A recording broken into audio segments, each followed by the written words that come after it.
Μόλις φτάσαμε στον Τυρό. Είναι η πρώτη μας φορά σε αυτό το πανέμορφο μέρος της Πελοποννήσου. Εννοείται πως θα σας πάρουμε μαζί μας. Θα μείνουμε στο Τυρός Boutique Houses. Πάμε να σας δείξουμε τη Βίλα Αγγελική. Θα παρατηρήσετε ότι κάθε γωνιά του σπιτιού είναι υπέροχα διακοσμημένη. Αυτό είναι το σαλόνι με θέα την πισίνα. Ας αράξουμε και λίγο.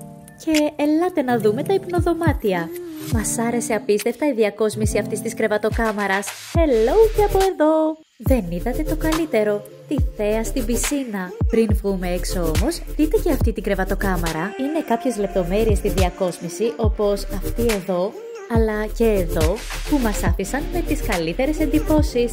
Μία selfie και ακολουθήστε μας έξω. Αυτό το μέρος σε γαληνεύει από την πρώτη στιγμή.